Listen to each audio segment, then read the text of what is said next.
अस्सलाम वालेकुम नाजरीन, फ्रंटियर डिजिटल के साथ मैं हूं अनमोल शिराज। नाजरीन, आज मेरे साथ मुमद एजेंसी से ऐसे सियासी रहनुमा मौजूद हैं जिन्होंने खैबर पख्तूनख्वा की सूबाई हुकूमत की कारकर्दगी के ऊपर इंतहाई तनकीद की है, क्योंकि जो इनका ज़िला है, इनका इलाका है, वहाँ कोई डेवलपमेंट नहीं है, कोई एजुकेशन का निज़ाम नहीं है। साथ ही साथ ये कि वहाँ की जो सियासी रहनुमा हैं उनकी सियासी तरजीहात कहीं और हैं। आज आलमज़ेब मोमन साहब से हम यही जानेंगे कि जो हालिया PTI की सूबाई हुकूमत है, इनकी क्या कारकर्दगी है। अस्सलाम वालेकुम सर। वालेकुम सलाम। सर बहुत शुक्रिया आप आए हैं। आपका इलाका जो मुमंद है, हम सब जानते हैं कि बैकवर्ड है, रिमोट इलाका है, वक्तन फ़वक्तन उसमें डेवलपमेंट हो रही है, लेकिन खैबर पख्तूनख्वा की सूबाई हुकूमत की वहाँ कितनी तरजीहात या क्या कारकर्दगी है? बिस्मिल्लाहिर्रहमानिर्रहीम। सबसे पहले तो आपका शुक्रिया, फ्रंटियर रीजन का जो है उसका शुक्रिया कि उसने हमें मौका दिया है। वैसे मैं थोड़ा सा अगर आप मुनासिब समझें जी प्लीज़। तो मैं सूबाई हुकूमत जब से ये इलाकाई सियासत शुरू हो चुकी है और हमारे सूबे का जो बेड़ा गर्क किया हुआ है, थोड़ा सा उस पर रोशनी डालना कोशिश करूँगा। ये 1997 से जब से हमारी अब्बासी साहब की हुकूमत आई तो उन्होंने इलाकाई वो शुरू की सियासत शुरू की। उन्होंने सिर्फ एबटाबाद इस इलाके में डेवलपमेंट की। इसके बाद फिर IMMA की हुकूमत आ गई, दुरानी साहब, तो वो सिर्फ बुनो तक बल्कि अपने हल्के तक महदूद रहा। इसी तरह उसके बाद जो है नेशनल पार्टी और पीपल पार्टी की हुकूमत आई, बल्कि मैं कहता हूँ कि वो नेशनल पार्टी की हुकूमत थी, अवामी नेशनल पार्टी की।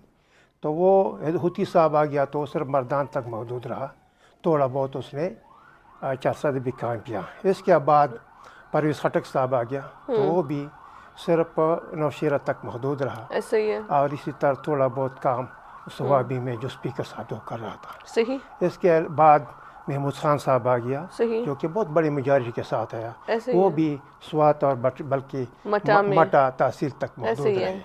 इसके बाद जो गोरकंडापुर साहब आ गया, ये भी सिर्फ वहाँ डी खान तक महदूद रहा। बल्कि मैं अगर आप फाइनेंस डिपार्टमेंट से या अकाउंटेंट जनरल ऑफिस से उसका डेटा निकाले तो मेरे ख्याल में सिर्फ रिक्रूटमेंट अगर हुई है 2 साल में सिर्फ ये डी खान में हो चुके हैं, बाकी इलाकों में नहीं है। अच्छा। अभी दूसरा जो नायब हुकूमत आई PTI की, सुहेल खान अफरीदी साहब, उसका तो अभी तक उन्होंने कोई अच्छा काम तो शुरू नहीं किया, लेकिन इसको देखते हैं कि वो क्या करते हैं। लेकिन ये ताकि अभी तक जब से वो आए हैं उनकी हमें क्या कारकर्दगी या एक रुख होता है पानी का, वो पानी का रुख हमें किस तरफ नजर आ रहा है? उसका भी थोड़ा सा वो अडियाला की तरफ ही है। वही तो है, लेकिन मैंने पहले भी कहा था कि जिस दिन उन्होंने आज उन्होंने हल्फ लिया और कल उसकी रवानी इस्लामाबाद अडियाला की तरफ थी, तो ये मुझे रियली बहुत अफसोस हुआ, क्योंकि एक हमारा सूबा है तकरीबन 40 साल से इस तरह है। तो जब से मेरे ख्याल में जब से पीपल पार्टी की हुकूमत गई है तो 30 साल में उसकी हुकूमत नहीं है। उसके बाद हमारे सूबा का जो इलाकाई सियासत शुरू हो चुकी है, बल्कि हमारे पास न कोई सूबाई लीडर है न कोई कौमी लीडर है। इसी के अलावा मैं तो आपका इन्होंने अभी तक सूबे की इनकम पे, सूबे की लोगों की आवाम की भलाई के लिए कोई बड़ा काम नहीं किया है जिस तरह होना चाहिए।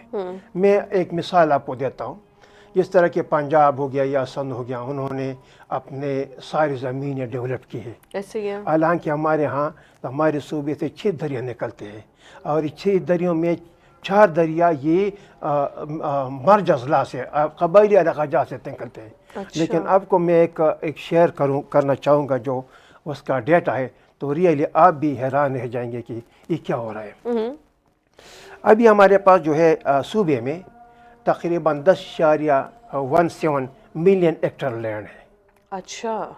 रिपोर्ट जो है ये, इसमें हमारे सिर्फ 1.8 मिलियन हेक्टेयर लैंड आबाद है, जो कि और इस जो 1.8 मिलियन हेक्टेयर लैंड आबाद है, इसमें जो नहरी निज़ाम है 0.9 मिलियन हेक्टेयर है, यानी 9 लाख।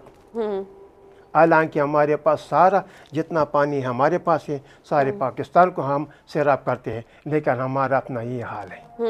اسی طرح ایک 1.3 ملین ایکٹر لینڈ اس طرح کے اس کو ہم آباد اچھی طرح کر سکتے ہیں، لیکن اس کے لیے انہوں نے کوئی کام نہیں کیا اپنے عوام کے لیے۔ حالانکہ آپ دیکھ لیں جو آپ کا ادھر جو ہے آپ کا پشاور ڈویژن، مرداور ڈویژن، اس میں 3 دریا کابل ہے، دریا سوات ہے، انڈس ہے، لیکن آپ اپنا ان 2 ڈویژن کو دیکھ لیں، آدھا دریا برد ہے اور آکا خشک پڑا ہے۔ اس کے لیے بھی انہوں نے کوئی پلاننگ نہیں کیا، حالانکہ کتنا پروڈکٹیو ایریا ہے، زبردست علاقہ ہمارا۔